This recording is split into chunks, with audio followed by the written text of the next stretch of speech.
இது கூண்டு போட்டது இல்லையா, அதில் நம்முடைய இப்ராஹிம் நபி அவர்கள் இந்த காபாவை கட்டக்கூடிய நேரத்தில், புதுப்பிக்கக்கூடிய நேரத்தில் ஒரு கல்லை வச்சு அதுக்கு மேல் நின்று கட்டினாங்க.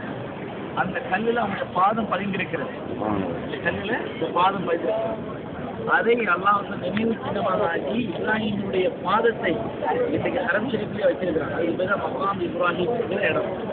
இந்த மக்காம் இப்ராஹிம் என்கிற அந்த இடத்திற்கு பின்னால் இந்த உம்ராவுடைய தவாஃபுடைய சுன்னத்தான தொழுகையை நாம் தொழுது கொள்வது சுன்னத்தாக இருக்குது. இதுக்கு பின்னால் நம்ம சைன் செய்ய வேண்டும்.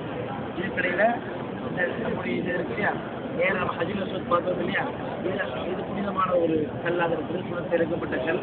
அது இன்ஷா அல்லாஹ் நம்ம கொத்து போகக்கூடிய நேரடியாக வாழ்க்கை எல்லாம் தர வேண்டும்.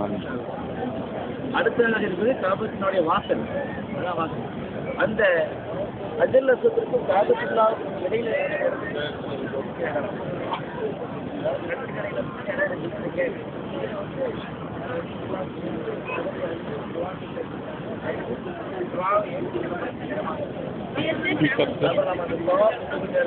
நம்ம காட்டில் அங்கே வந்து ஒரு மடை போல ஒன்று இருக்கு.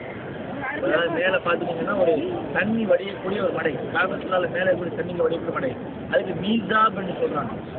அங்கேயும் சுற்றுலாக்கு மீசாப் நேரம் நின்று துவாசல் இருக்காங்க. அது வாய்ப்பு கிடைக்கும். நம்ம விசுவாசம் இப்போ நம்ம வந்து அந்த இடத்துல கூட்டமாக இருக்கிறதுனால இங்கேயே 2 ரக்காத்துகள் நம்ம சுமந்த துவாசல் கொடுத்துட்டு அது சாய் செய்ய நம்ம போகிறோம் இல்லையா. அதுக்கு 2 ரக்காத்து